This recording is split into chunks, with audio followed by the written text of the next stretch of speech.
សង្គ្រាមរវាងអាមេរិកនិងអឺរ៉ុបកំពុងតែខិតកាន់តែជិតឥឡូវនេះលោកត្រាំបានធ្វើសង្គ្រាមពាណិជ្ជកម្មជាមួយនឹងសហភាពអឺរ៉ុបដោយសារតែគាត់ចង់បានទឹកដី Greenland ខ្លាំងពេកចំណែកឯខាងសហភាពអឺរ៉ុបវិញគេក៏បានប្រកាសថានឹងដាក់ខ្លាំងវិញនេះគឺពិតជារឿងធំខ្លាំងណាស់ឥឡូវនេះតម្លៃមាសហើយនឹងប្រាក់វាក៏បានស្ទុះឡើងយ៉ាងខ្លាំង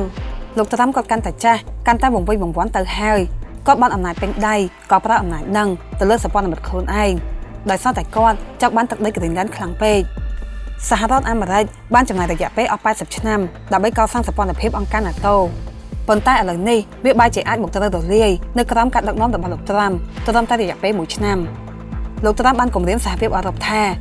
ប្រសិនបើមិនព្រមលក់ទឹកដី Greenland ឲ្យគាត់នឹងដាក់ពន្ធពាណិជ្ជកម្មចំនួន 25% ទៅលើប្រទេសទាំង8នៅក្នុងសហភាពអឺរ៉ុបដែលជាអ្នកជំទាស់គាត់ក្នុងមួយប្រវត្តិសាស្ត្ររបស់សហរដ្ឋអាមេរិកគ្មានប្រធានាធិបតីរូបណាហ៊ានធ្វើដូចជាគាត់ទេនេះគេហៅថាជាការរំលោភអំណាចសហរដ្ឋអាមេរិកបានខ្លាំងដោយសពថ្ងៃនេះគឺដោយសារតែមានសម្ព័ន្ធមិត្តធំៗល្អៗគេគោរពនិងឲ្យតម្លៃបើបាត់សម្ព័ន្ធមិត្តបែបនេះនោះនឹងបាត់អំណាចទុនបើបាត់អំណាចទុនគឺនឹងបាត់ទីផ្សារសេដ្ឋកិច្ចហើយបើបាត់ទីផ្សារសេដ្ឋកិច្ចនោះនឹងបាត់អំណាចនៃប្រាក់ដុល្លារឥឡូវបងប្អូននាំគ្នាមើលចុះប្រទេសនីមួយៗគេនាំគ្នាដណ្ដើមលក់ប្រាក់ដុល្លារចេញដោយយកទៅទិញមាសទិញប្រាក់ទុកវិញដូច្នេះហើយទៅបានជាប្រហែលថ្ងៃនេះតម្លៃមាសហើយនឹងប្រាក់វាបានផ្ទុះឡើងខ្លាំងយ៉ាងសម្បើមខ្ញុំបានណែនាំបងប្អូនទាំងអស់គ្នារួចហើយនាំគ្នាទិញមាសទិញប្រាក់ទុកទៅ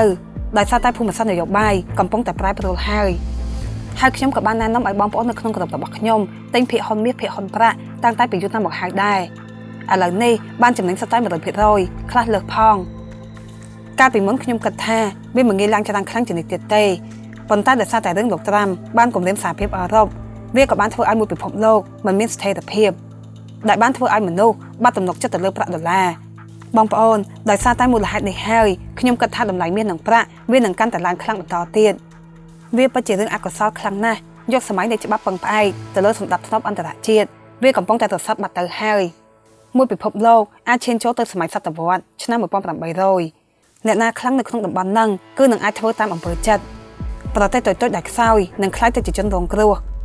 ខ្ញុំបានដឹងជាយូរណាស់មកហើយអំពីមនុស្សដូចជាលោកត្រាំគាត់គឺជាមនុស្សដែលធ្វើឲ្យបែកបាក់មិនរួបរวมទេចំណុចល្អរបស់គាត់គឺគាត់បានបង្ក្រាបពួកជនផ្ដាច់ការដូចជាម៉ាឌូរ៉ូនិងធ្លាប់បានជួយប្រទេសកម្ពុជារបស់យើងប៉ុន្តែទង្វើដែលគាត់បានធ្វើដាក់សហភាពអឺរ៉ុបខ្ញុំមិនគាំទ្រគោលនយោបាយនឹងទេគេក៏បានធ្វើការស្ទង់មតិពីសាធារណជនអាមេរិកដែរ 75% គឺគេមិនគាំទ្រទង្វើលោកត្រាំធ្វើបែបនេះទេខ្ញុំសង្ឃឹមថាលោកត្រាំគាត់នឹងផ្លាស់ប្ដូរចិត្តគំនិត